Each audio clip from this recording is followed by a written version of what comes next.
Hello दोस्तों, एक बार फिर आप सभी का स्वागत है फिजिक्स राइडर यूट्यूब चैनल पर। आज अपनी क्लास होने वाली है क्लास 12th फिजिक्स गतिमान आवेश एवं चुंबकत्व पार्ट 6। जैसा कि हमने पिछले 5 जो अपने वीडियोस थे उनमें हमने इस चैप्टर को रेगुलरली कंप्लीट किया है और आपका रेस्पॉन्स भी अच्छा है, तो उसी के क्रम में हम नेक्स्ट क्लास आज पढ़ने वाले हैं। और आज अपना जो टॉपिक होने वाला है वो बिल्कुल इजी सा एक टॉपिक है, परिनालिका, सोलेनोइड। तो शुरू करते हैं आज की क्लास परिनालिका सोलेनोइड से। देखो, ये जो नाम है वो जाना पहचाना लग रहा होगा क्योंकि 10th क्लास में भी आप पढ़ते हो थोड़ा बहुत इसके बारे में कि परिनालिका क्या होती है, सोलेनोइड क्या होती है। देखो, जब किसी बेलनाकार कुचालक नलिका को पर उसकी लंबाई के अनुदिश विद्युत रुद्ध तांबे, देखो एक चीज ध्यान रखना भाई, सबसे पहले इसको समझने से पहले हम एक वर्ड के बारे में फोकस करते हैं, विद्युत रुद्ध क्या होता है। आपको पता है, आपने देखा होगा कई जैसे अपने केबल आती है, आपने इलेक्ट्रिक वायरिंग सिस्टम देखा है तो उसमें केबल आती है। जब आप उस केबल को ऐसे फाड़ते हो, चीरते हो, तो उसके अंदर 3 वायर निकलती है और तीनों वायर पर आपने देखा होगा अलग अलग कलर की प्लास्टिक के ऊपर कवरअप की हुई होती है वो क्या होता है, उसको बोलते हैं कि उनको विद्युत रुद्ध कर दिया गया। विद्युत रुद्ध करने का मतलब है कि एक वायर का दूसरी वायर से संपर्क नहीं होगा। अगर एक वायर में अगर अलग करंट बह रही है तो वो उसमें बहे, दूसरे वाले में बह रही है तो उसके अंदर बहे। ऐसे ही विद्युत रुद्ध और किस तरीके से कर सकते हो आप, जैसे कोई भी चालक वायर है उसके ऊपर पॉलिश करके भी नॉन कंडक्टिंग कोई फिल्म चढ़ा सकते हो उस पर, या पॉलिश कर सकते हो ऐसी ताकि उसके अंदर जो करंट बह रही है वो उसके अंदर बहे, किसी बाहर वाली वायर के संपर्क में आने से कोई अफेक्ट वो नहीं हो, उसको बोलते हैं विद्युत रुद्ध। तांबे के तार के को फेरों के रूप में लपेटने या कुंडली के रूप में लपेट दिया जाए तो बनने वाली युक्ति क्या कहलाती है, परिनालिका कहलाती है। यानी आपको एक बेलनाकार नलिका लेनी है, सामान्यतः ये चीनी मिट्टी की बनी हुई होती है, ये कुचालक होनी चाहिए, नॉन कंडक्टिंग। अब आपको वायर लेने हैं तांबे के तार और वो विद्युत रुद्ध होने चाहिए, क्योंकि उनको ऐसे लपेटोगे आप इसके ऊपर, तो लपेटोगे तो एक फेरा दूसरे फेरे के संपर्क में आएगा या नहीं आएगा। अगर ये विद्युत रोध नहीं होंगे तो क्या होगा कि पूरे में करंट तो सेम टच हो जाएंगे, वायर टच हो जाएंगे, तो फिर तो करंट किसी पर्टिकुलर एक फेरे में प्रवाहित नहीं होके सभी में वो एक कंडक्टर के फॉर्म में बिहेव करने लग जाएगी। तो ये कैसी होनी चाहिए, विद्युत रुद्ध होनी चाहिए, ताकि एक फेरे में जितने करंट बहे वो अगले में ऐसे करते करते, यानी पूरी मिक्स करंट नहीं हो। इस प्रकार से अगर आप एक युक्ति का निर्माण करते हो तो उसे क्या बोलते हैं, परिनालिका। तो इस तरीके से देखो, आपको डायग्राम में नजर आ रही होगी, ये जो है आपका ये पोर्शन, ये अंदर एक रोड टाइप है, जैसे मान लो कि ये जो पेन है वो इसके अंदर है, तो ये तो हो गई आपकी कुचालक नलिका। क्या हो गई भाई, कुचालक नलिका, बेलनाकार। और इसके ऊपर देखो ये ऐसे वायर लपेटी गई है भाई, जितना हो सके पास में रखना है, क्योंकि विद्युत रुद्ध है तो विद्युत रुद्ध है तो कोई दिक्कत नहीं। इसकी लंबाई के अनुदिश देखो ऐसे, तो आप इसको इस तरीके से समझ सकते हो कि इस तरीके से ये अगर मैं रोड इसमें से निकाल लूं तो ये इस तरीके से एक कुंडली नुमा डिजाइन बनेगी या नहीं बनेगी। और इसी युक्ति को क्या बोलते हो आप, परिनालिका कहते हो। और आपने बहुत जगह देखी होगी कि आप ये कहते हो मोटर जल गई, आपने जैसे चक्की की मोटर देखी होगी, या जैसे किसी की ट्यूबवेल है तो उसकी मोटर देखी होगी, उसके अंदर आपको पता है तांबे के तार लपेटी हुई मोटर देखी होगी, तो वो परिनालिका के रूप में ही व्यवहार करते हैं। अब देखो, परिनालिका से रिलेटेड कुछ इंपॉर्टेंट पॉइंट है। सबसे पहला पॉइंट देखो, यदि परिनालिका की लंबाई उसकी त्रिज्या की तुलना में बहुत अधिक हो तो इसे आप कहते हो आदर्श परिनालिका। क्या कहते हो भाई, आदर्श परिनालिका। जैसे कहने का मतलब यह हुआ कि जैसे मान लो मैंने ये कुचालक रोड ली, तो इसकी त्रिज्या जितनी कम होगी और इसकी लंबाई जितनी ज्यादा होगी, परिनालिका लंबी जितनी ज्यादा होगी और साइज में छोटी जितनी होगी, यानी उसकी त्रिज्या जितनी कम होगी, आप ये कह सकते हो कि जितनी पतली होगी, उसे आप क्या कहोगे, आदर्श परिनालिका कहते हैं। और व्यवहार में या आप यहां पर जो डेरिवेशन भी करोगे ना, वो हम इस तरीके से करेंगे कि हम उसकी लंबाई की तुलना में त्रिज्या को बहुत कम मान के सोल्व आउट करेंगे। जब परिनालिका में धारा प्रवाहित होती है तो चुंबकीय क्षेत्र उत्पन्न हो जाता है। बहुत ही इंपॉर्टेंट पॉइंट भाई। जैसे ही मान लो, देखो ये डायग्राम में आपको समझ में आएगा अच्छे से, ये आपकी क्या है भाई, परिनालिका है, ठीक है, ये फेरे लपेटे हुए हैं, इसमें आपने की धारा प्रवाहित, तो धारा प्रवाहित की तो देखो इधर से धारा प्रवेश कर रही है और इधर बाहर निकल रही है, इधर से धारा प्रवेश कर रही है और इधर से बाहर निकल रही है। तो इन फेरों में क्या होगा, धारा प्रवाहित होगी या नहीं होगी। जैसे मान लो इधर से इसमें आई तो इस फेरे में उधर निकली, वापस इधर आएगी। विद्युत रुद्ध है तो एक दूसरे से कनेक्ट नहीं होगी। इसी तरीके से इसमें भी कितनी प्रवाहित होगी, आई प्रवाहित होगी, ऐसे इसमें भी आई। इस तरीके से इसमें क्या होगी, धारा प्रवाहित होगी। और आपको पता है ओरस्टेड क्या कहते हैं कि जहां कहीं पे भी धारा प्रवाहित होती है अगर तार में, तो ये धात्विक तार हो गया है नहीं हो गया, तो उसके चारों तरफ क्या होता है, चुंबकीय क्षेत्र उत्पन्न होता है। लेकिन यहां पर चारों तरफ होगा या कहां होगा इसकी बात हम बाद में करेंगे, लेकिन एक पॉइंट तो कंफर्म है कि जब परिनालिका में धारा प्रवाहित होती है तो चुंबकीय क्षेत्र उत्पन्न होता है। अब किस प्रकार से उत्पन्न होता है, थोड़ा बहुत आप इस डायग्राम से समझ पा रहे होंगे कि मेनली जो चुंबकीय क्षेत्र उत्पन्न हो रहा है वो कहां हो रहा है, इस परिनालिका के अंदर। कहां उत्पन्न हो रहा है, परिनालिका के अंदर। तो इनसे रिलेटेड पॉइंट हम डिस्कस अब आगे करेंगे। थोड़ी बहुत जो चीजें हैं वो समझने वाली यहां पर हैं। देखो पहले एक टॉपिक था कि कोई धारावाही कुंडली होती है, वो चुंबकीय द्विध्रुवों की भांति व्यवहार करती है। वो कैसे, वो अब की बार सिलेबस में हट गया है। यानी ये जो परिनालिका है, अगर मैं कहूं इसकी एक यहां पर धारावाही कुंडली बन रही है या नहीं बन रही है पहली, और इधर भी एक कुंडली बन रही है या नहीं बन रही है, बिल्कुल बन रही है। इसमें धारा प्रवाहित हो रही है या नहीं हो रही है, तो देखो इसमें धारा इस प्रकार से प्रवाहित हो रही है या नहीं हो रही है, ऐसे। अगर मैं इस कुंडली को इधर से देखूं, पहले वाली कुंडली को, तो देखो पहले वाली कुंडली ऐसे है या नहीं है, जिसमें देखो ऊपर से वायर आ रही है ऐसे, पहले वाली कुंडली बनेगी ऐसे ही तो बनेगी। इसका मतलब मैं फर्स्ट वाली कुंडली लूं तो उसमें ऊपर से नीचे की ओर धारा प्रवाहित हो रही है या नहीं हो रही है। और जब इस डायरेक्शन में, इसको बोलते हैं कि एंटी क्लॉकवाइज में डायरेक्शन में जब धारा प्रवाहित होती है तो वो किस पोल के रूप में बिहेव करता है, एस पोल के रूप में बिहेव करता है। यानी चुंबक के दक्षिणी ध्रुव के रूप में व्यवहार करता है। और इसको आपको पता हो, अगर किसी ने पढ़ा है तो, ये ट्रिक होती है कि आप डायरेक्ट, सॉरी एक मिनट भाई, ऐसे नहीं, यानी जब आप इसको इस तरीके से देखोगे, देखो इसको वापस, आपको कुंडली में इस तरीके से धारा नजर आ रही है, इस तरीके से। तो इस कुंडली को मैं अगर ऐसे रखूं तो देखो इसमें जो धारा प्रवाहित हो रही है, अगर एस पोल का सिरा देखो ये 3 डायमेंशनली डायग्राम है, तो अगर एस इस तरीके से धारा ऐसे प्रवाहित हो रही है या नहीं हो रही है, देखो इस कुंडली को ध्यान से ऐसे चिपका रहा हूं मैं, तो देखो इसमें इस तरीके से धारा प्रवाहित हो रही है। ध्यान से देखो 3 डायमेंशनल डायग्राम है, मिस्टेक मत कर देना। अगर मैं वायर के हिसाब से देखूं तो देखो ये जैसे वायर है, तो इस तरीके से कुंडली बन रही है। ये ध्यान से देखना, 3 डायमेंशनली मैग्नेटिज्म में ये सबसे बड़े इश्यू है भाई, कि आप 3 डायमेंशनली डायग्राम होते हैं उनमें मिस्टेक कर देते हो। जैसे देखो ये स्पीकर का ये वायर है, ये कुंडली बन रही है पहले वाली, देखो इस तरीके से। तो ये जो आपकी पहले वाली कुंडली है वो इस तरीके से जाके, देखो ऐसे जाके ऊपर से आ रही है, ऐसे ऊपर से, और ऊपर से आके ये ऐसे घूम रही है। देखो इस तरीके से कुंडली का निर्माण हो रहा है, इस तरीके से ऊपर से वायर आ रही है और ऐसे जाके ऐसे आगे की ओर। तो ये डायग्राम इस तरीके। अब देखो इसमें जो धारा प्रवाहित हो रही है वो किस डायरेक्शन में है, ऐसे ऊपर से नीचे की ओर है या नहीं है, इधर से आएगी। और ये पोर्शन में मान रहा हूं पीछे वाला, अगर मैं इसको डॉट डॉट से रिप्रेजेंट करूं कि ये पीछे वाला पोर्शन है भाई, आगे वाला दिखने वाला पोर्शन कौन सा है, ये है। तो इसमें पीछे धारा इधर से जाती हुई नजर आएगी या नहीं आएगी, तो ये कौन सी डायरेक्शन में है, क्लॉकवाइज डायरेक्शन। तो अब देखो इसकी एक ट्रिक होती है कि साउथ पोल और एन पोल अगर आपको बनाना है तो इसमें एस लिख दो।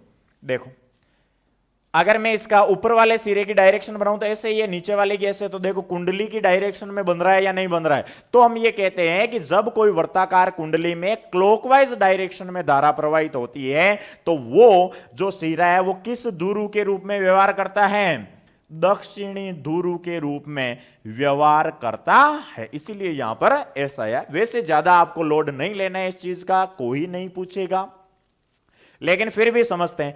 इसी तरीके से देखो यहां पर जो लास्ट वाली कुंडली है उसमें देखो किस प्रकार से धारा प्रवाहित होगी। लास्ट वाली कुंडली का ये जो सिरा है देखो इस तरीके से ये कुंडली बनेगी। अब इसका पीछे वाला सिरा कौन सा है? यही तो है, पीछे वाला सिरा ये इधर वाला होगा। अब की बार इसका पीछे वाला सिरा उधर, हमें दिखेगा कौन सा? ये, और ये दिखेगा। तो इसमें धारा किस प्रकार से आती हुई नजर आएगी आपको? इस तरीके से आती हुई नजर आएगी और इधर जाएगी या नहीं जाएगी? तो ये कौन सी डायरेक्शन होगी? Anti clockwise direction. और इसमें आपको पता है उसमें एस बन रहा है तो इसमें एन बनेगा। देखो कैसे, इसके इस सिरे की डायरेक्शन ऊपर की तरफ, इसके नीचे, तो देखो सेम डायरेक्शन में आ रहा है या नहीं आ रहा है? इसलिए ये जो सिरा होता है इसका किस दूरी के रूप में व्यवहार करेगा? उत्तरी दूरी के रूप में व्यवहार करेगा। इसीलिए कहा जाता है कि एक परिनालिका दंड चुंबक की भांति व्यवहार करती है। बन गई ना चुंबक, ये इसका एस पोल और ये एन पोल। अब पहले से चुंबक नहीं थी लेकिन फिर भी चुंबक बन गई। किस वजह से? कि आपने एक परिनालिका डिजाइन की और उसमें क्या प्रवाहित कर दी? धारा प्रवाहित की। और जैसे ही धारा प्रवाहित की तो उसका एक सिरा दक्षिण ध्रुव के रूप में व्यवहार करता है और दूसरा सिरा उत्तरी ध्रुव के रूप में व्यवहार करता है। क्लियर है भाई? यहां तक आराम से इस डायग्राम को सोचना और फिर आप ये जो है ये नियम होते हैं भाई कि जब सीधा सा लिख देता हूं मैं कि एंटी क्लॉकवाइज डायरेक्शन में अगर धारा प्रवाहित होती है तो एंटी क्लॉकवाइज में जो पोल बनता है वो कौन सा बनता है? एन। और क्लॉकवाइज में अगर धारा प्रवाहित होती है तो वहां पर जो पोल बनता है वो कौन सा बनता है? S pole. और इसको आप इस डायग्राम से भी समझ सकते हो। बढ़ते हैं नेक्स्ट। परिनालिका के बाहर के बिंदुओं पर चुंबकीय क्षेत्र एक दूसरे का विरोध करता है। यही कारण है कि बाहरी बिंदुओं पर चुंबकीय क्षेत्र का मान लगभग क्या होता है? नगण्य। अगर आदर्श परिनालिका है तो लगभग आप 0 मान सकते हो और नॉर्मल परिनालिका है तो लगभग क्या होता है? नगण्य।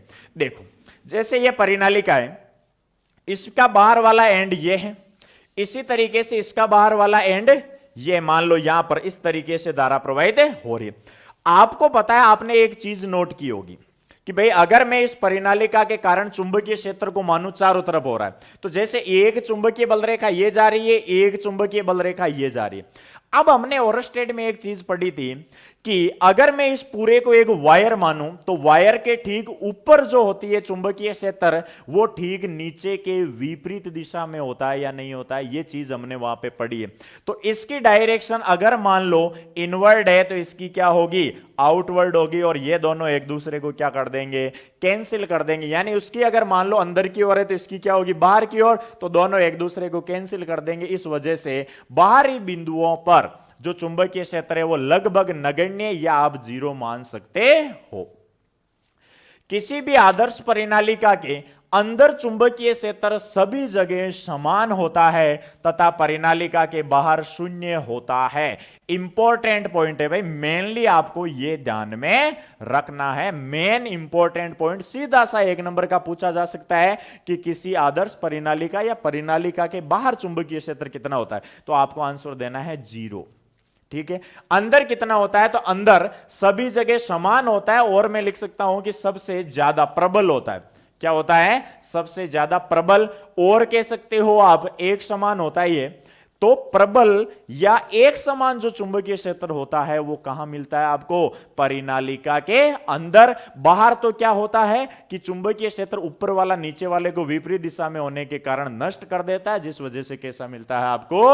0 मिलता है। बहुत ही इंपॉर्टेंट पॉइंट है भाई। फिर देखो, परिनालिका की सहायता से एक समान चुंबकीय क्षेत्र उत्पन्न किया जा सकता है। यानी आपसे पूछे कि परिनालिका आपके किस काम में आती है? भाई आपको परिनालिका क्यों चाहिए? कोई ना कोई तो रीजन होगा ना कि आपने बनाया क्यों। तो परिनालिका एक ऐसी युक्ति है जिसकी सहायता से एक समान चुंबकीय क्षेत्र उत्पन्न किया जा सकता है। और यह एक समान चुंबकीय क्षेत्र कहां उत्पन्न होगा? परिनालिका के अंदर। कहां होगा भाई? परिनालिका के अंदर एक समान चुंबकीय क्षेत्र उत्पन्न आप कर सकते हो। अगला पॉइंट, परिनालिका के अंदर चुंबकीय बल रेखाएं परस्पर एक दूसरे के समांतर होती है। वही पॉइंट एक ही है, लॉजिकल पॉइंट यही है, बस उसी को थोड़ा बहुत घुमा रहे हैं क्वेश्चन के हिसाब से कि आपको क्या पूछा जा सकता है। मेन पॉइंट क्या है? किसी भी आदर्श परिनालिका के अंदर चुंबकीय क्षेत्र सभी जगह एक समान होता है तथा परिनालिका के बाहर शून्य होता है। इसी के आधार पर कि भाई परिनालिका क्या काम में आई, तो परिनालिका की सहायता से आप एक समान चुंबकीय क्षेत्र प्राप्त कर सकते हो। और परिनालिका के अंदर चुंबकीय बल रेखाएं परस्पर एक दूसरे के समांतर होती है। अरे भाई एक बात बताओ, चुंबकीय क्षेत्र आएगा किससे रे? चुंबकीय बल रेखाओं से। और चुंबकीय क्षेत्र एक समान कब होता है? जैसे आपने विद्युत क्षेत्र पढ़ा होगा।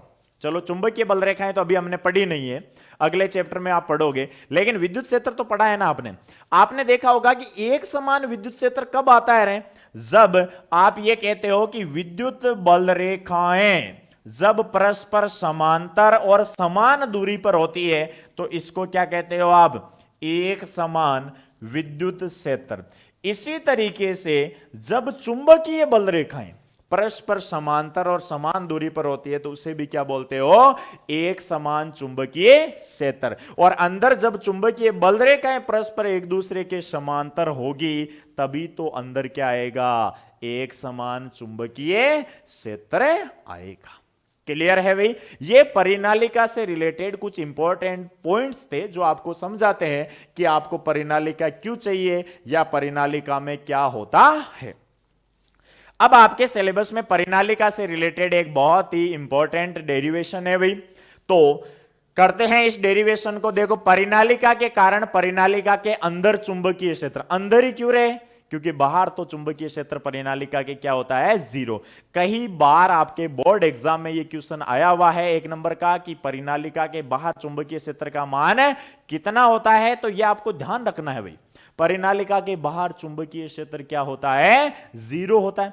अब आपसे पूछ लिया जाए कि परिनालिका की सतह पर कितना होता है? परिनालिका की सतह पर तो आप ये कह सकते हो कि परिनालिका की सतह पर लगभग नगण्य होता है। अब देखो, परिनालिका के कारण परिनालिका के अंदर चुंबकीय क्षेत्र क्या होगा?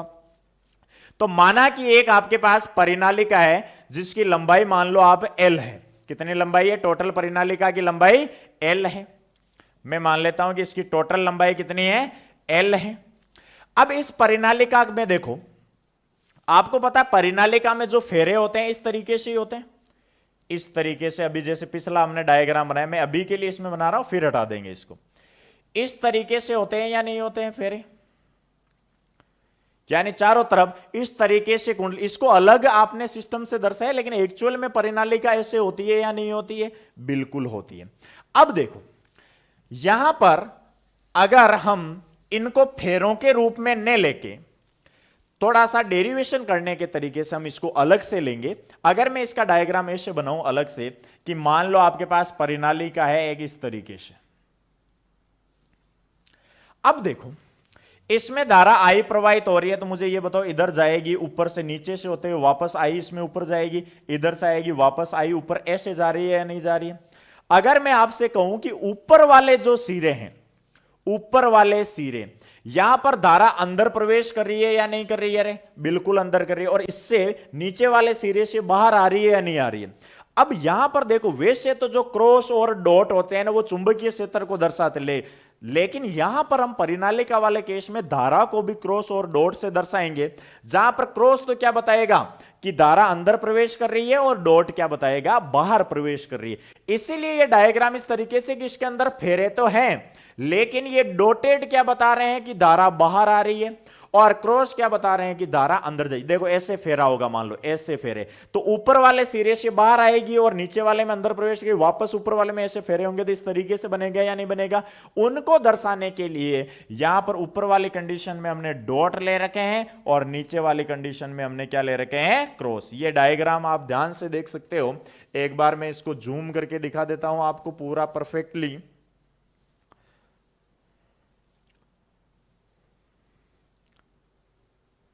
देखो ये ऊपर dot dot dot dot dot dot है, वो क्या बता रहे हैं कि धारा लंबवत बाहर की ओर आ रही है। धारा कागज तल के लंबवत बाहर की ओर आ रही है, और नीचे वाले जो क्रॉस है वो क्या बताते हैं कि धारा लंबवत अंदर प्रवेश कर रही है। इस चीज को ये बता रहे हैं इस तरीके से। अब देखो, जो परिनालिका है उसका जो डेरिवेशन है ये बेस्ड है एम्पियर नियम पर। किस पर बेस्ड है भाई? एम्पियर नियम पर। और एम्पियर नियम क्या चाहता है भाई कि अगर मुझे कहीं पे भी आप लगाना चाहते हो तो मैं ऐसे तो लगूंगा नहीं, जैसे हमने प्रीवियस क्लास में भी डिस्कस किया है। अब अगर मुझे आप कहीं पे भी लगाना चाहते हो तो एम्पियर नियम यह कहता है कि मेरे लिए यूज करो आप एम्पीरियन लूप। अब भाई बात यह आती है कि एम्पीरियन लूप यूज कैसा करें। इतनी देर वायरे वायरे तार वार बेलन वेलन वाला सिस्टम आया तो सर्कल बना दिया और काम हो गया। लेकिन अब यहां पर क्या करेंगे, तो यहां पर जो एम्पीरियन लूप बनता है वो बनता है भाई आयताकार लूप। कैसा लेते हैं हम, आयताकार लूप। ये एक आयताकार आपने एम्पीरियन लूप लिया है भाई। ये क्या है, एक ABCD आयताकार एम्पीरियन लूप है। अब इस लूप की मान लो कि ये जो लंबाई है वो कितनी है, h है। चौड़ाई मान लो कुछ भी, जैसे मान लेते हैं स्मॉल l। स्मॉल l इसकी क्या है, चौड़ाई। इस तरीके से आपने एक एम्पीरियन लूप की कल्पना की है। और इस परिनालिका के अंदर आपको पता है सारी चुंबकीय बल रेखाएं देखो समांतर है या नहीं है, परस्पर। क्लियर है। इस तरीके से आप तो ऊपर से तो बाहर आती हुई नजर आ रही है और अंदर देखो। आप कहोगे सर ऊपर ही डॉट क्यों ले, तो आप ये समझ सकते हो कि चुंबकीय क्षेत्र की डायरेक्शन इधर है, तो आपने देखो यहां पर रूल भी लगा रखा है, तो ऊपर से धारा बाहर आ रही है और नीचे क्या होगी, प्रवेश, इसलिए ऊपर डॉट और नीचे क्रॉस दर्शाया हुआ है। अब देखो एम्पीरियन लूप आपके पास आ गया ABCD। अब इस परिनालिका से रिलेटेड कि मान लो किसी भी बिंदु पर परिनालिका के अंदर आपको चुंबकीय क्षेत्र ज्ञात करना है, तो एम्पियर नियम से, कौन से नियम से, एम्पियर नियम से। जो एम्पियर नियम है ये क्या कहता है भाई कि एम्पीरियन लूप से संबंधित अगर आप B vector dot dl vector करते हो बंद लूप के लिए, तो ये किसके बराबर होता है, म्यू नॉट समेशन आई के बराबर होता है। ये हमने जो एम्पियर नियम है ये हमने पीछे पढ़ा है भाई। ये जो मैथमेटिकल फॉर्मेशन होता है किसका होता है, एम्पियर के नियम का होता है। अब देखो यहां पर जो एम्पीरियन लूप आपके सामने बन रहा है इसको मैं 4 भागों में तोड़ सकता हूं या नहीं भाई। पूरा जो आयत बना वो कितने भागों से मिलकर बना, 4 भागों से। कौन कौन से, एक तो देखो AB है, फिर कौन सा है BC है, फिर कौन सा है CD है, और फिर कौन सा है DA। यानी इन 4 भागों से मिलकर एम्पीरियन लूप बना है। तो इस चारों भागों को मिलाऊं तो क्या बन जाए, पूरा आयत बन जाए या नहीं बन जाए।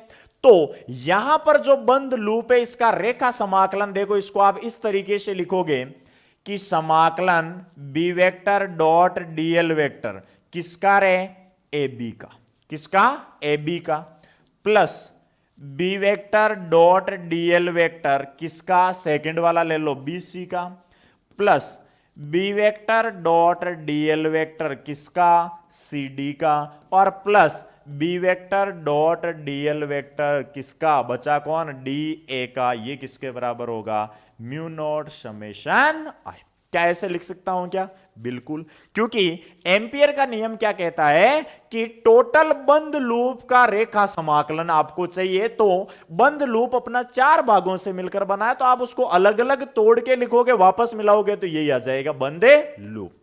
अब देखो यहां पर आपको कुछ चीजें ध्यान रखना है, यानी इसी को मैं आगे अगर ऐसे लिखूं BDL cos थीटा AB के लिए plus BDL cos theta BC के लिए प्लस BDL cos थीटा, अगला कौन सा है भाई, AB हो गया, फिर BC CD, प्लस अगला हो जाएगा BDL cos थीटा DA के लिए, और ये किसके इक्वल होने वाला है, म्यू नॉट समेशन आई। होप कि आपको इतना अच्छे से समझ में आया होगा, क्योंकि ये तो सीधा सिस्टम है। देखो क्या करना है, डायग्राम आपको समझ में आया कि हमने फेरे ने बना के उसको इस तरीके से डिनोट किया है कि ऊपर डॉट डॉट डॉट है और नीचे क्रॉस क्रॉस जो ये बता रहे हैं, और अंदर एक समान रूप से चुंबकीय क्षेत्र इस तरीके से। एक एम्पीरियन लूप की कल्पना करते हैं ABCD की, जिसका कुछ भाग बाहर है और कुछ भाग अंदर है। इसकी जो लंबाई है वो h लेते हैं और चौड़ाई l ले लेते हैं। अब देखो इसके कारण अंदर किसी भी बिंदु पर आपको चुंबकीय क्षेत्र ज्ञात करना है तो एम्पियर नियम से जो ये होता है ये हमने पीछे पढ़ा है। अब जो बंद लूप है वो 4 भागों से मिलकर बना है, A B B C C D और डी ए। तो एम्पियर नियम को आप निम्न अनुसार लिख सकते हो, यानी 4 भागों में तोड़ के लिख सकते हो। डॉट हटाया तो क्या आया भाई, कोस थीटा आया। अब देखो एक चीज बहुत ही मजेदार, ये अभी तक बहुत ऐसा लग रहा है कि कितना बड़ा डेरिवेशन होगा, अभी चुटकियों में होने वाला, इतने लंबे को शॉर्ट में करते हैं। मुझे एक चीज बताओ रे, जो ए बी है उसके लिए बी और डीएल के बीच का एंगल कितना है बताओ। देख, अरे भाई सीधा सा देखो, बी की डायरेक्शन इधर, ए बी में भी डायरेक्शन इधर ही, तो थीटा 0 हुआ या नहीं हुआ? अरे क्या हो गया, थीटा 0। मैं यहां पे लिख रहा हूं इसके लिए थीटा कितना हो गया, 0 डिग्री। आया क्या समझ में? पहली चीज, क्योंकि बी और डीएल सेम डायरेक्शन में है ए बी वाले पोर्शन में, तो इस वजह से इसके लिए थीटा क्या हो गया, 0। बढ़ते हैं आगे। बी सी, बीसी कौन सा भाई, बीसी देखो इसकी लंबाई ऊपर की तरफ है, चुंबकीय क्षेत्र ऐसे है, तो ये ऐसी डायरेक्शन, यानी सेकंड के लिए थीटा क्या बन गया, 90 डिग्री। क्या बना भाई, 90। देखो चुंबकीय क्षेत्र इधर है, लंबाई ऊपर है डायग्राम के हिसाब से, तो थीटा कितना बन गया, 90। बिल्कुल सेकंड के लिए जो आपका थीटा है वो कितना हो गया भाई, 90 डिग्री हो गया। क्लियर है। तीसरा आता है सी डी। देखो देखे सी डी कहां है भाई, सी डी ये रहा और ये रहा, लेकिन थीटा तो कितना है इसके लिए, 180। कितना है भाई थीटा? आप मान सकते हो कि अगर इस डायरेक्शन में चल रहे हो तो थीटा, देखो इधर डायरेक्शन है तो थीटा कितना हो गया, 180 डिग्री। चलो ठीक है, आप कहोगे सर थीटा के हिसाब से तो क्या लिख दो कि थीटा कितना है, 180 डिग्री। लेकिन क्या आपको एक चीज समझ में आ रही है क्या इस सी डी के लिए बी वेक्टर 0 होगा या नहीं होगा? क्या होगा रे, सी डी के लिए बी वेक्टर 0 होगा या नहीं होगा? अरे सी डी बाहर, ये क्या पोर्शन है, परिनालिका के बाहर, और आपको पता है परिनालिका के बाहर चुंबकीय क्षेत्र क्या होता है, 0। तो थीटा बनाई किस में रहे हो बेवकूफों, सीधा सा क्या हो जाएगा, जो एंगल को तो छोड़ो इसमें, क्योंकि डायरेक्ट ही इसके लिए तो b बराबर भी क्या है, 0। क्या है, 0। अब जब b 0 है तो एंगल बना किसके बीच में रहो। क्लियर है, ध्यान रहे, वापस बता रहा हूं पॉइंट। अरे b 0 परिनालिका के बाहर, और अभी अभी जस्ट पीछे पॉइंट पड़ा है कि परिनालिका के बाहर चुंबकीय क्षेत्र क्या होता है, शून्य होता है। ये चीज आप, अब बचा भाई डीए। चलो डीए देखते हैं। वापस लंबवत है या नहीं, देखो चुंबकीय क्षेत्र ऐसे, ये ऐसे, थीटा कितना, 90। कितना आ गया भाई, थीटा 90। कितना आ गया, थीटा 90। इसको आगे सोल्व करेंगे, पहले इसका जमेला समेट लो, ठीक है। मुझे ये बताओ थीटा 0 तो कोस 0 की वैल्यू कितनी, 1। तो ये आ गया तुम्हारे ए बी वाला, तो बी डी एल कितना रे, थीटा 90। इसका मतलब पूरा ही क्या हो गया, 0 हो गया। बी 0 तो पूरा ही क्या हो गया रे, 0 हो गया। कितना हो गया, 0। थीटा 90 तो पूरा ही क्या हो गया रे, 0 हो गया। तो सारे खत्म हो गए या नहीं हो गए, बचा ये बराबर म्यू नॉट समेशन आई। देखो कितना लंबी इक्वेशन थी, एक झटके में छोटी हो गई है। क्लियर है भाई यहां तक। अब देखो, माना कि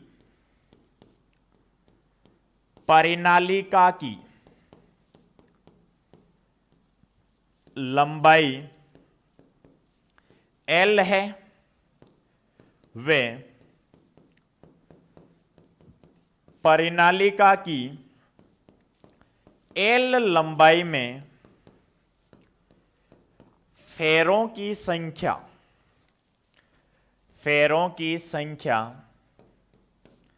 कैपिटल N है, तो एकांक लंबाई में फेरों की संख्या, एकांक लंबाई में फेरों की संख्या। अब आप कहोगे सर जब आपके पास परिनालिका की लंबाई कैपिटल L है, टोटल फेरे कैपिटल N है, तो एकांक लंबाई में क्यों ले रहे हो? अरे महानुभाव, मुझे एक चीज बताओ, आप परिनालिका किससे बनी, फेरों से। किससे बने? फेरों से। कि भाई आपने इसके ऊपर क्या लपेटे? बहुत सारे फेरे लपेटे या नहीं लपेटे? अब मुझे ये बताओ, इधर से मैंने आई धारा दी, तो एक फेरे में धारा कितनी आई, दूसरे में भी कितनी आई, तीसरे में भी कितनी आई, सभी में धारा तो प्रत्येक फेरे में कितनी होगी? आई तो होगी। तो एक फेरे का निकालोगे तो बाकी सॉल्यूशन सारा हो ही जाएगा, क्योंकि हमारे पास धारा एक फेरे से रिलेटेड है कि आई है। नहीं आया समझ में? भाई आपके पास जैसे बहुत सारे फेरे लपेट रखे, आपने परिणाली, इधर एक सीधा होगा ना जिससे आप धारा दो, कितनी धारा दे रहे हो? आई। तो वो आई तो पूरी धारा एक फेरे से रिलेटेड होगी। क्या कोई दूसरी धारा थोड़ी मिल रही है कि भाई एक फेरे में कितनी बही? आई बहेगी, जितनी दी उतनी तो बहेगी। लास्ट वाले से निकलेगी ये भी कितनी? आई ही निकलेगी। इसलिए यहां पर एकांक लंबाई में फेरों की संख्या लेते हैं, उसको मान लेते हैं स्मॉल एन से, तो क्या हो जाएगा? एन बटा एल होगा या नहीं होगा?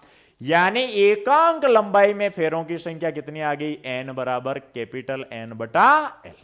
अब बात है, मुझे एक चीज बताओ रे, समेशन आई क्या होता है? कि सर समेशन आई होता है एम्पीरियन लूप से प्रवाहित धारा।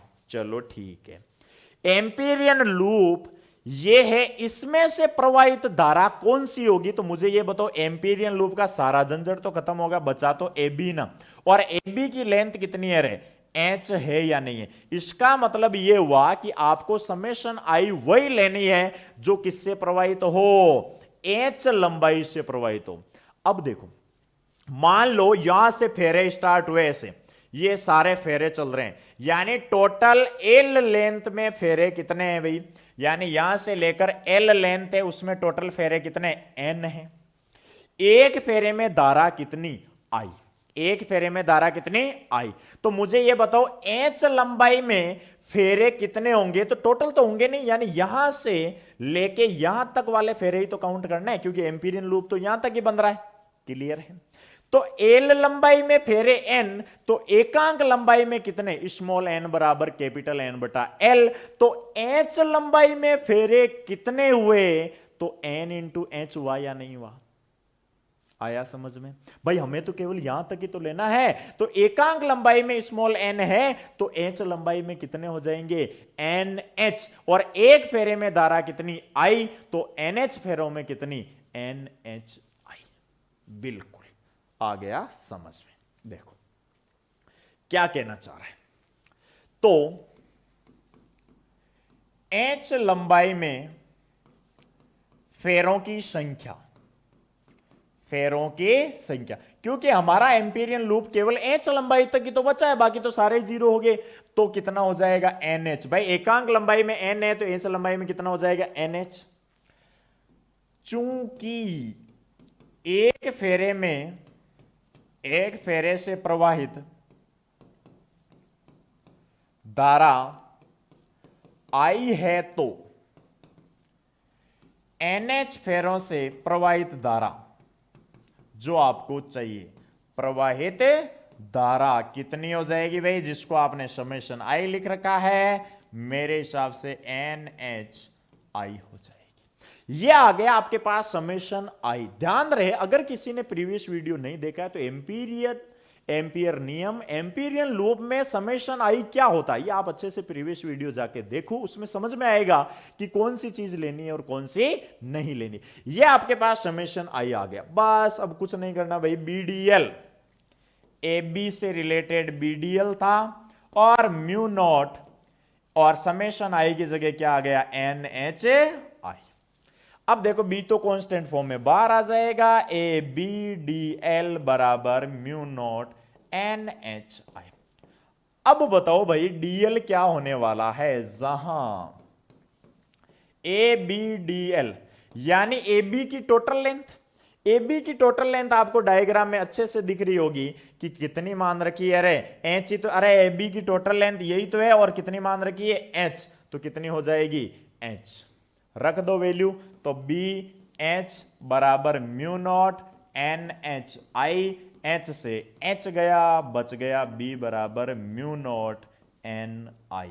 और यही फॉर्मूला है आपके परिनालिका के अंदर चुंबकीय क्षेत्र किसी भी बिंदु पर जो एक समान होता है, चाहे किसी भी बिंदु पर लो आप, कितना होने वाला है, B बराबर म्यू नॉट एन आई। अब देखो या करके इसको दूसरे तरीके से भी लिख सकते हो, आपको पता है इसी को मैं ऐसे भी तो लिख सकता हूं, म्यू नॉट एन बटा कैपिटल एल आई। ध्यान रहे एन बटा एल क्या है, एकांक लंबाई में फेरों की संख्या। यदि परिनालिका की टोटल लंबाई एल है, फेरों की संख्या एन है, तो म्यू नॉट एन आई बटा एल भी आप फॉर्मूला यूज कर सकते हो। यह हुआ आपका परिनालिका के अंदर किसी बिंदु पर चुंबकीय क्षेत्र का मान। बहुत ही इंपॉर्टेंट और बहुत ही शानदार वाला डेरिवेशन है, बस माइंड में ध्यान, पूरे डेरिवेशन में गड़बड़ कहां होगी, एम्पीरियन लूप मानने। एम्पीरियन लूप आपको आयताकार रूप में मानना है जिसकी एक भुजा अंदर एक बाहर, दो ऐसे, ऊपर वाले में B0 हुआ, दोनों खड़ी तो थीटा 90 गए, बचा अंदर वाला ही ओनली। क्लियर है? इस आधार पर आप इस डेरिवेशन को अच्छे से कर सकते हो।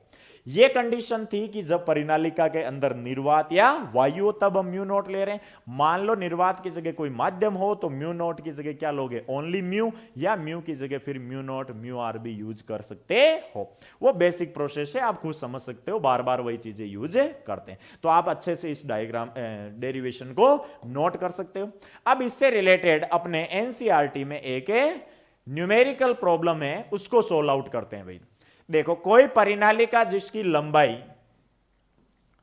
कोई परिनालिका है जिसकी लंबाई है 0.5 मीटर। अभी आपने कितनी मानी रे, कैपिटल एल मान रखी है ना, तो कैपिटल एल कितना दे रखा है, 0.5 मीटर, तथा त्रिज्या 1 सेंटीमीटर है, आर बराबर 1 सेंटीमीटर, और फेरे हैं 500, यानी कैपिटल एन बराबर कितना है, 500।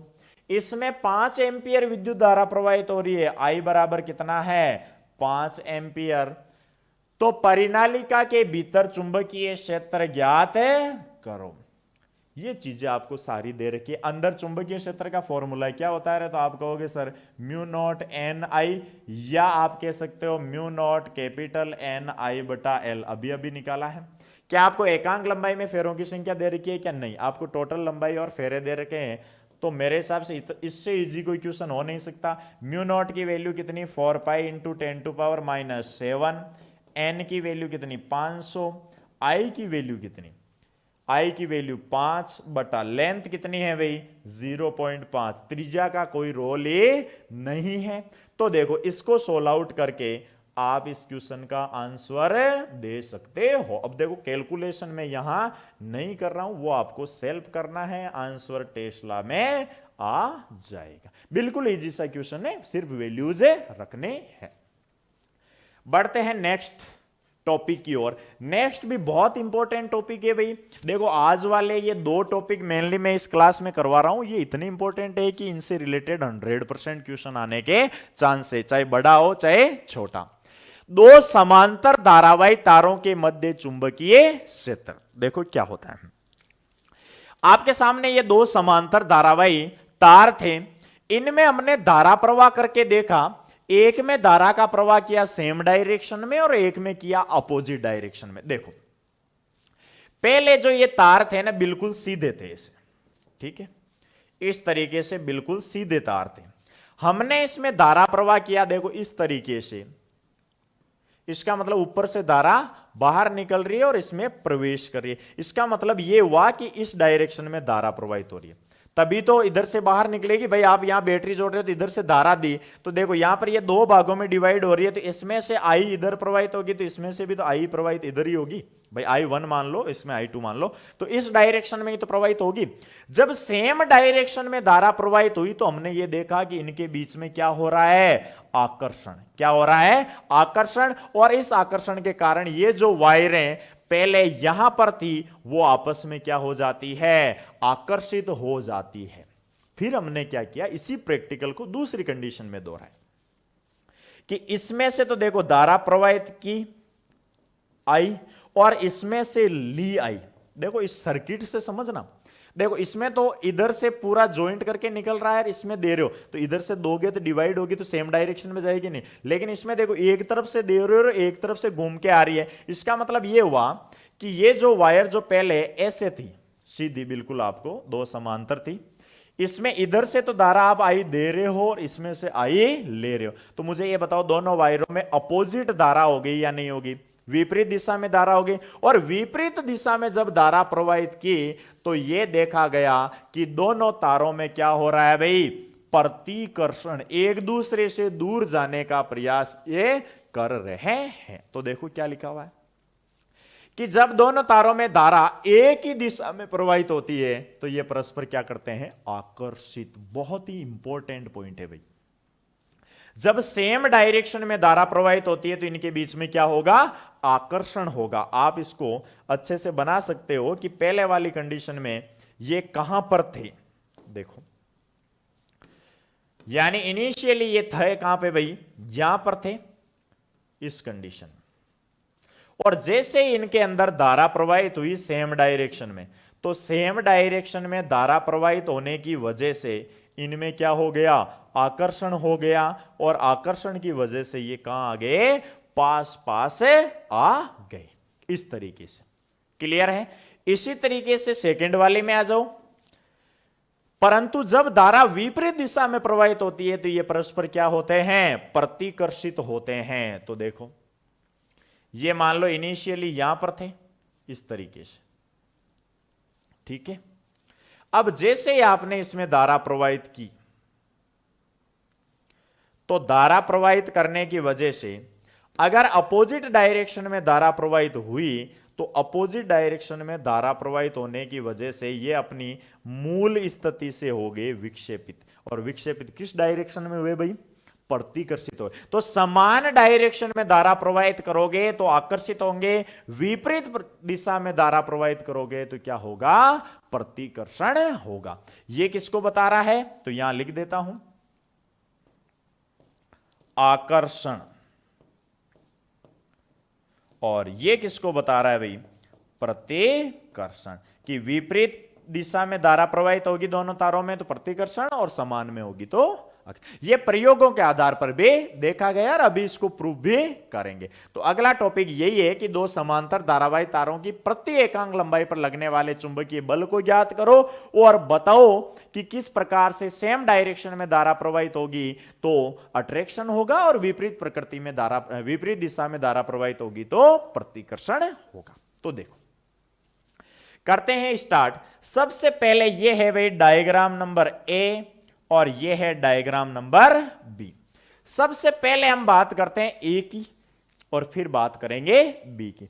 सबसे पहले तो समझने के हिसाब से करते हैं कि अट्रैक्शन ही क्यों होता है और रिपल्सन क्यों होता है। भाई इसमें मुझे यह बताओ, सेम डायरेक्शन में धारा प्रवाहित हो रही है ऊपर की ओर, इसमें भी ऊपर की ओर, इसमें I1 धारा प्रवाहित हो रही है और इसमें I2 धारा प्रवाहित हो रही है। अब बताओ कि इसमें किस प्रकार से तो आकर्षण होगा और किस प्रकार से इसमें प्रतिकर्षण। सबसे पहले इसकी बात करते हैं। देखो ज्यादा कुछ नहीं, बस नियम आपको पता होना चाहिए। मुझे यह बताओ, यहां पे मैं थोड़ा सा सिस्टम आपको रफली बना के समझा देता हूं कि यहां पर एक वायर है I1 वाली और यहां पर एक दूसरी I2, दोनों में सेम डायरेक्शन में धारा प्रवाहित हो रही है। मान लो ये यहां से R दूरी पर, कितनी दूरी पर है, यहां पर R दूरी पर। मुझे यह बताओ ये एक अनंत चालक तार के रूप में व्यवहार कर रहा है या नहीं कर रहा। पीछे याद करो डेरिवेशन किया था कि अनंत लंबाई का धारावाही चालक तार जिससे R दूरी पर कोई बिंदु हो तो उस पर चुंबकीय क्षेत्र आता है या नहीं आता है। इसका मतलब यह हुआ कि इस तार में I1 धारा प्रवाहित हो रही है तो इसके कारण R दूरी पर इस तार पर भी चुंबकीय क्षेत्र आएगा या नहीं आएगा, बिल्कुल आएगा, क्योंकि अनंत लंबाई के धारावाही चालक तार के कारण एक निश्चित दूरी पर चुंबकीय क्षेत्र आता है या नहीं आता, आता है। और कितना आता है आपको याद होगा, B बराबर mu naught I upon 2 pi R। अगर फेरों की संख्या एक है, N है तो क्या लेते हैं N। ये हमने पीछे डेरिवेशन किया। इसका मतलब इस वायर में ऊपर की ओर I1 धारा प्रवाहित है जिसके कारण यहां पर चुंबकीय क्षेत्र आएगा, वो मैं मान लेता हूं B1।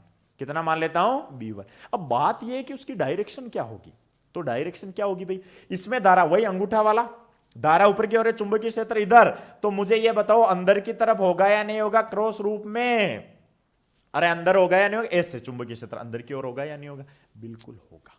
ठीक है, अब मुझे यह बताओ कि यहां पर चुंबकीय क्षेत्र B1 है और एक वायर आपने रख दी I2 धारा जिसमें प्रवाहित हो रही है, और जब किसी धारावाही चालक को चुंबकीय क्षेत्र में रखते हो तो उस पर चुंबकीय बल लगता है या नहीं लगता। यह भी डेरिवेशन हमने पीछे किया है कि किसी धारावाही चालक को एक समान चुंबकीय क्षेत्र में रखने पर उस पर चुंबकीय बल कितना लगता है। भाई आपने क्या किया कि I1 इसके कारण चुंबकीय क्षेत्र B1 है। अब ये जो I2 धारा प्रवाहित होने वाला तार है किसमें, ये इस B1 चुंबकीय क्षेत्र में ही तो है या नहीं। इसका मतलब इस पर चुंबकीय बल लगेगा या नहीं लगेगा, लगेगा, लेकिन उसकी डायरेक्शन क्या होगी। तो मुझे ये बताओ, लगाओ कौन सा, अरे कौन सा नियम लगाओगे रे, बाएं हाथ का नियम, फ्लेमिंग का बाएं हाथ का नियम। कैसे लगाओगे, पहले तो तीनों को फैलाओ, ये चुंबकीय क्षेत्र, ये धारा की दिशा और ये बल की दिशा। देखो चुंबकीय क्षेत्र अंदर की ओर है तो ये कर लो, धारा की दिशा ऊपर है या नहीं है, देखो ऐसे चुंबकीय क्षेत्र अंदर है, धारा I2 ऊपर जा रही है तो बल इधर लगेगा या नहीं लगेगा। मैं दूसरे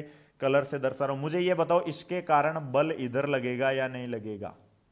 भाई B1 चुंबकीय क्षेत्र के कारण I2 पर एक चुंबकीय बल लगेगा, वो किस तरफ लगेगा, इस डायरेक्शन में लगेगा या नहीं, बिल्कुल लगेगा। पहली प्रोसेस कंप्लीट। दूसरा, अब मुझे यह बताओ, ये मान लो, अब की बार पहले ये मान, अब ये मानो कि मान लो I2 धारा प्रवाहित होने वाली एक वायर है, इससे R दूरी पर ये एक पॉइंट है। बताओ इस पर चुंबकीय क्षेत्र आएगा या नहीं आएगा, इसके कारण बिल्कुल आएगा। डायरेक्शन क्या होगी, लगाओ नियम, ऊपर की तरफ इधर से तो इधर बाहर आती हुई नजर आएगी। भाई इस साइड तो क्रॉस होगा तो इधर डॉट होगा या नहीं होगा, इसका मतलब बाहर आती हुई ऐसे चुंबकीय क्षेत्र होगा या नहीं होगा, ठीक ऐसे लंबवत बाहर की ओर। क्लियर है, बिल्कुल होगा। अब देखो ये जो वायर है वो इसके कारण जो चुंबकीय क्षेत्र मान लो B2 है उसके अंदर है या नहीं है, बिल्कुल है, तो चुंबकीय बल लगेगा या नहीं लगेगा, बिल्कुल लगेगा। तो उसकी डायरेक्शन क्या होगी, अब देखो वही, ये चुंबकीय क्षेत्र, ये धारा की दिशा और ये बल। मुझे ये बताओ, चुंबकीय क्षेत्र ठीक लंबवत बाहर है, धारा देखो I1 ऊपर की ओर है, तो चुंबकीय बल इधर लग रहा है या नहीं लग रहा है, इस डायरेक्शन में। मुझे ये बताओ, जब ये इसको इधर खींचेगा, ये इसको इधर खींचेगा, तो इनमें आकर्षण होगा या प्रतिकर्षण होगा, आकर्षण होगा। क्या होगा भाई, आकर्षण होगा। और उसकी वजह से ही समान, जब दो समांतर धारावाही तारों में सेम डायरेक्शन में धारा प्रवाहित होती है तो उनमें क्या होगा, आकर्षण होगा। यह कारण होता है एक्चुअल में, समझ गए होंगे। अब आप कहोगे सर चलो ये तो हमें समझ में आ गया, लेकिन ये विपरीत वाला भी तो कुछ बता दो। तो देखो विपरीत वाले को मैं इसी में जो डायग्राम है उसी में समझा देता हूं आपको। सारा खेल नियमों का है, दिशा का है। भाई देखो मुझे ये बताओ, इसमें धारा ऊपर की ओर प्रवाहित हो रही है तो चुंबकीय क्षेत्र देखो अंदर लंबवत होगा या नहीं होगा, बिल्कुल होगा। अंदर की ओर देखो क्रॉस है तो अंदर की ओर होगा, ठीक है। ये जो वायर है वो इसके चुंबकीय क्षेत्र में रखी हुई, लेकिन इसमें धारा की दिशा नीचे की ओर है, तो इस पर चुंबकीय बल किस डायरेक्शन में लगे, देखो इधर है, लेकिन धारा की दिशा किस तरफ है, नीचे की ओर है। देखो ऐसे होगा ये, अरे ऐसे हो रहा है नहीं, ध्यान से देखो, चुंबकीय क्षेत्र इधर, धारा नीचे, तो बल इधर लगा या नहीं लगा, इस तरफ क्या लगेगा भाई, बल लगेगा। सेम ऐसे ही उधर, इसके कारण इस पर चुंबकीय क्षेत्र डॉट आएगा। देखो धारा नीचे प्रवाहित हो रही है, नीचे प्रवाहित हो रही है। अब देखो यहां पर नीचे प्रवाहित हो रही है तो इसके कारण देखो नियम लगाओ भाई, कौन सा लगाओगे, तो पकड़ो घुमाओ, इसके कारण धारा की दिशा नीचे है तो इधर क्रॉस आएगा या नहीं आएगा। देखो भाई धारा की दिशा ऐसे है तो इसके कारण, हां तो देखो लंबवत नीचे की ओर चुंबकीय क्षेत्र आ रहा है या नहीं आ रहा है, बिल्कुल आ रहा है। अब इसके कारण धारा की दिशा ऊपर की ओर है तो वापस यही लगो, किस तरीके से, देखो चुंबकीय क्षेत्र ये हो जाएगा, धारा की दिशा ये, देखो आ रहा है या नहीं आ रहा है, तो क्या हो जाए, इसमें वही डॉट नहीं आएगा, क्रॉस आएगा। ये थोड़ा सा डायग्राम गलत है, यहां पे क्रॉस ही आएगा, ध्यान रखना क्रॉस ही आएगा। इसके कारण भी अंदर की तरफ ही है तो बल किस तरफ लगेगा, बाहर। अब मुझे ये बताओ, दोनों पर बाहर की ओर बल लग रहा है तो आकर्षण होगा या प्रतिकर्षण, क्या होगा, प्रतिकर्षण होगा। तो होप ये आपको समझ में आ गया होगा कि आकर्षण क्यों होता है और प्रतिकर्षण क्यों होता है। अब आपको निकालना है एकांक लंबाई पर लगने वाला बल। तो माना कि जैसे PQ और RS दो समांतर धारावाही चालक तार है जिनमें से क्रमशः I1 और I2 धारा प्रवाहित हो रही है। चित्र 1 में जो A है उसमें समान दिशा में और चित्र B में विपरीत दिशा में हो रही है। अब हम डेरिवेशन केवल एक के हिसाब से करेंगे, तो फर्स्ट वाले के हिसाब से देखें तो देखो तार पी क्यू के कारण आर दूरी पर चुंबकीय क्षेत्र, यानी ये जो वायर है इसमें आई धारा प्रवाहित हो रही है, तो इससे आर दूरी पर एक कोई बिंदु ले लेता हूं, उस पर चुंबकीय क्षेत्र आएगा या नहीं आएगा? आएगा। कितना भाई? B1 मान लेता हूं, म्यू नॉट I1/2πr। ये फॉर्मूला आपको पता होगा, कोई अनंत लंबाई की धारावाही चालक तार होते हैं उसके कारण चुंबकीय क्षेत्र म्यू नॉट I/2πr, किसके कारण? I1 धारा के कारण आ रहा है, तो I1/2πr, इक्वेशन नंबर फर्स्ट। अब देखो, तार RS पर चुंबकीय क्षेत्र B1 के कारण चुंबकीय बल। भाई मुझे ये बताओ, ये वायर ले रहे हो, इसके कारण आर दूरी पर एक बिंदु ले लेते हैं, उस पर क्या आएगा? चुंबकीय क्षेत्र कितना आया? ये आ गया। अब ये जो वायर है इस चुंबकीय क्षेत्र में है या नहीं, तो इसके कारण इस पर चुंबकीय बल लगेगा या नहीं लगेगा? तो मान लेते हैं कितना लग रहा है? F। तो कितना आ जाएगा F? मुझे ये बताओ, ILB साइन थीटा होता है या नहीं होता है? ILB साइन थीटा किसी धारावाही चालक पर। अब देखो किस पर? RS पर। तो RS में धारा कितनी प्रवाहित हो रही है? I2। लेंथ कितनी है? L, तो L ही ले लो। B कौन सा होगा? कौन से चुंबकीय क्षेत्र के कारण? B1 के कारण आ रही है, और साइन थीटा, जहां थीटा कितना है? 90 डिग्री। अरे मुझे ये बताओ, चुंबकीय क्षेत्र और धारावाही चालक के बीच में एंगल कितना है? 90 डिग्री है या नहीं है? साइन 90 की वैल्यू 1, तो F बराबर कितना आ गया भाई? ये आ गया I2LB1। अब B1 की वैल्यू समीकरण 1 से रख दो, समीकरण 1 से, तो ये आ जाएगा आपके F बराबर I2LB1 की जगह म्यू नॉट I1/2πr। क्लियर है? अब देखो, इसको मैं लिख सकता हूं F/L, क्या लिख सकते हो? Mu naught I1/2πr। F/L क्या हो गया? एकांक लंबाई पर लगने वाला बल, एकांक लंबाई पर लगने वाला बल। बिल्कुल सीधा सा सिंपल सा डेरिवेशन है भाई। ये आ गया आपका एकांक लंबाई पर लगने वाले बल का सूत्र। भाई बल में लंबाई का भाग दे दोगे तो क्या हो जाएगा? एकांक लंबाई में लगने वाला बल कितना आ गया? Mu naught I1/2πr। बिल्कुल सिंपल सा है। इसी तरीके से RS के कारण PQ पर क्या आएगा? बल आएगा। RS के कारण बिंदु P पर, RS के कारण R दूरी पर कोई भी एक बिंदु लोगे तो वहां पर चुंबकीय क्षेत्र B2 मान लो। B2 क्या आएगा? Mu naught I2/2πr। भाई ये तो हमने क्या माना? तार PQ के कारण R दूरी पर। अब की बार अगर मैं कहूं आगे क्या करोगे, तो आगे करोगे कि तार RS के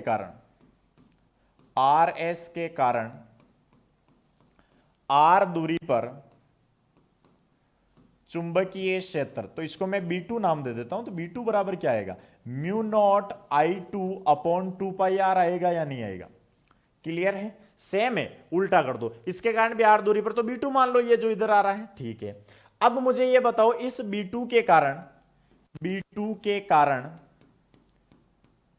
तार PQ पर चुंबकीय बल लगेगा या नहीं लगेगा? बिल्कुल लगेगा चुंबकीय बल। तो फॉर्मूला वही, F बराबर ILB साइन थीटा। अब I कौन से पर? PQ पर लग रहा है तो I1 लोगे, L लेंथ तो सेम ही है दोनों की, B यहां पे 2 आएगा और थीटा वही 90। तो F बराबर क्या आ गया? I1L। B2 की वैल्यू यहां से रखोगे, म्यू नॉट I2/2πr। तो देखो यहां पर F बराबर वही, F लेंथ इधर चली जाएगी, और क्या आ गया? Mu naught I1/2πr। Same formula आया या नहीं आया रे? बिल्कुल सेम ही फॉर्मूला आया। इसका मतलब यह हुआ कि पहले वाला तार जितना फोर्स दूसरे पर लगाएगा, दूसरा उतना ही पहले पर लगाए। सेम ही कॉन्सेप्ट इसमें रहेगा, सिर्फ डायरेक्शन अपोजिट होगी। इसका मतलब एकांक लंबाई पर लगने वाले बल का जो फॉर्मूला है वो क्या आ जाएगा भाई? Mu naught I1/2πr। क्लियर है?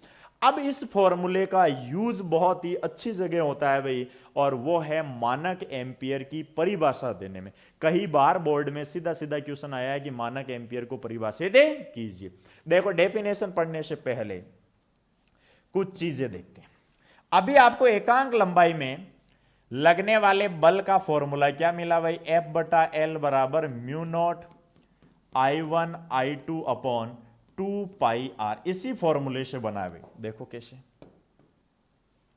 ये फॉर्मूला है आपके पास एकांक लंबाई पर लगने वाले बल किसकी, दो समांतर धारावाही चालक तारों के मध्य। अब देखो, यदि I1 बराबर I2 बराबर 1 एम्पियर हो, कितना हो भाई, 1 एम्पियर, R बराबर 1 मीटर हो तो,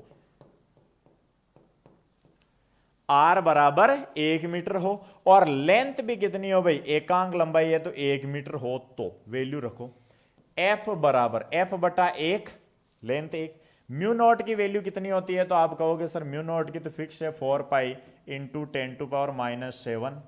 I1 और I2 को 1 मान लिया, 2π इंटू 1, सारी चीजों को 1 1 मान लिया, पाई से पाई कैंसिल, 2 से 2, यानी F बराबर कितना आ गया, 2 इंटू 10⁻⁷ न्यूटन आया या नहीं है। बस इसी के बेस पर डेफिनेशन है। देखो, 1 एम्पियर विद्युत धारा वह है जो निर्वात में 1 मीटर दूरी पर रखे, निर्वात में 1 मीटर दूरी पर रखे दो सीधे वे समांतर धारावाही चालकों की प्रति एकांक लंबाई पर L को 1 लिया तो उनके बीच में बल कितना लगे, 2 इंटू 10⁻⁷ न्यूटन बल उत्पन्न कर दे तो वो विद्युत धारा कितनी कहलाती है, 1 एम्पियर कहलाती है। अगर ये सिस्टम आता है तो आप आराम से डेफिनेशन बना सकते हो, तो इस आधार पर आप मानक एम्पियर को परिभाषित कर सकते हो। क्लियर है? तो आज की क्लास करते हैं यहीं समाप्त। होप अच्छा मजा आया होगा और बहुत शानदार वाले कॉन्सेप्ट आज हमने सीखे हैं। तो पढ़ते रहिए, साथ में नोट्स बनाइए, कोई डाउट है तो आप कमेंट सेक्शन में जाके पूछ सकते हो। और मेरे चैनल पर अगर कोई नए हैं तो चैनल को सब्सक्राइब करो, ज्यादा से ज्यादा शेयर करो। मिलते हैं नेक्स्ट क्लास में, तब तक के लिए जय हिंद जय भारत।